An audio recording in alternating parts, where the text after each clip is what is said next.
Hello, friends. Welcome back. Now we're gonna we last section we talked about how the chatbot was actually built. It is a Spring Boot application with a lot of custom injections that Microsoft has given us. So we covered most of that in the previous video. So now we're going to focus more on how the actual search index was created in the Azure Cognitive Search. And so we'll go through how the index was created, how the data was populated into the index, and then kind of run some searches and kind of get some idea, right? So the first step in creating any cognitive search is definitely you come and create the new resource. And if you come here and then you say cognitive search, um, so you'll get Azure Cognitive Search. You click on that and then you say create. And you'll have to fill out a bunch of things. You'll give a service name and then the location where you want it to be, and then the pricing tier. So if you can see here, F is the free, B is basic. That's what I'm using. The storage is just, if you see 2 GB, it's the max you can get. Uh, and there's only maximum of one partition and three search units and three replicas, right? So for this particular demo, it's good enough. But as you go, you can see there are a lot more options available.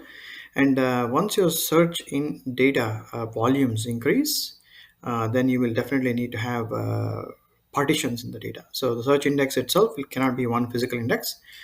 The data will be kind of split into multiple partitions, and each partition will be indexed. So this kind of gives you an idea of how big each partition can be. And then and each partition again can be replicated for high availability purposes and then disaster recovery too, right? So you will see the number of replicas. So based on your use case requirements, you can create the one which makes the most sense and what you want to spend, right? That's a big factor. So I don't want to create a new one. I already have one, so I'll go back here and I can kind of show you the cognitive search. Right? So that is the first piece of the puzzle. So we need to create a cognitive search service, not the index. First is a service. So once we create this service, the next thing you want to do is come into the keys section here, and the keys section will give you two keys. One is like an administrative key. These are used for update operations. You can create an index, update data in the index, delete an index. All of that is through admin keys. And the regular query operations, you don't need to have the admin key. You can run those query operations with the query keys. And of course, you can add a new key if you want to add a new key and then delete this old one off. That's definitely an option if you think that it is compromised. So that's the first step. So the other thing to note here is this is disabled because this is available only when you create the service. You can have both API keys as well as role-based access control or just role-based access control. With RBAC, what happens is you will basically put users into different groups, and then each groups can be assigned to multiple roles, and the roles can be given different permissions. So you can specifically say this role has access to go and do administrative actions, and this role has got access to like the query operations, etc. Right?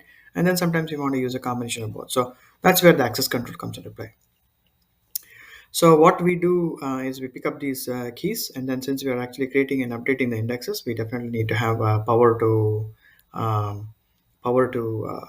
update. So what here, if you go to the source main resources folder, you have a config properties file. So if the config properties file will basically show what is the endpoint of our search engine, and what is the service name, and what is the administration key, and what is the query key, and what is the index name.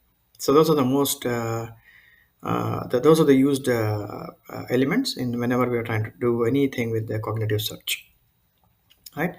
So once you have defined the Azure Cognitive Search service, then we need to go and create an index. An index is the container of data. So the one little bit different thing about Azure Cognitive Search is that it needs to know the data type and the data shape when you're creating the index. You cannot just jam any JSON document you get and then expect it to index all the fields.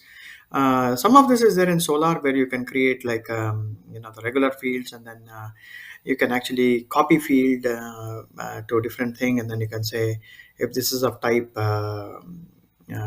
this, then use this kind of an indexer, right? So all those configurations are there in Solar, but you don't have to configure anything. It has a default. Similar with Elasticsearch, you can take any JSON document and stuff it in there, and it will do some kind of basic indexing on top of it. But here it looks like it needs to have a structure. So this is the structure I am having with the movie lens dataset. So I can see that every movie is a row, and every row has got many one-to-one fields here, and then of course one-to-many fields are modeled as arrays, right? So that kind of makes sense. And some of them are actually string variables, some of them are long variables, some of them are double variables, some of them are date variables, right? And some of them are float. You can kind of see all of that here, and this is generated using Spark, and that is a section we'll cover next, where we can actually see the data getting generated and ETL'd into this model to allow us to push it to the index. So we're kind of going from the front to the back. So once you understand the index structure, it's pretty straightforward. You have an index name, you create an index with a name, and then you're going to read the resources from the class path, and then create a search index async client. So the search index async client is the one which uses Azure credential, and then that is the service administration key that we got from the portal, right? And then you need to give the endpoint and the service name to make sure that you're hitting the right service. Then you build the async client. So once you do that, then you come down and actually try to create an index. So when you create an index, you create the search index object. So you create the search index object and then give it the name. And then once before you create the actual index, you need to set the fields. So and I can see here, this is exactly a copy of the original schema I showed you. And then it's a you pass an arrays as list, and then each of the elements is a search field, right? So when you go to the search field itself, you'll have an ID of the field, and then it's a data type. And then you can also set other things like, is it the key of the document? Is it a filterable? Is it searchable? Is it sortable? Is it facetable? Right? Facetable is a slightly new concept if you've never used a search engine. So like, let's say you search for TV in Walmart website, right? And all the options that show on the left side, where you have different brands, and you have very different sizes, etc. Those are called facets, and that's exactly what the search engine will do. It'll look at all your data, and if you enable certain fields to be facetable, then when you ask for the facets for that particular field after you do a search, it will only give you the options that are available based on your search. So that's a very cool feature. It's called guided navigation. So that's faceting, right? So if you see here, we created the index, and then we fired the create index command, and then you wait for it to complete, because it's a asynchronous interface. So it'll immediately return back. But then if you say block, it will wait for it to completely finish, and then it comes back. So that's the first step. So then what we do is we actually go and upload the documents into the Elastic index, right? So I don't want to recreate the index, but I'll show you this piece where we actually go read a row from our JSON documents, and then create a document and post it back into the index, right? So very similar concept here. Same, we load the property file. We have the index that we need to, and then we have a batch size, because we don't want to go every row and put it into the index. You can adjust this based on the volumes that you are seeing. So we read the configuration, we get the endpoint, search service key, search admin key, etc. Same as before, and we build the async client. So change here is it's actually loading the documents to the index. It takes the input JSON file that we have given, and the input JSON file is nothing but a bunch of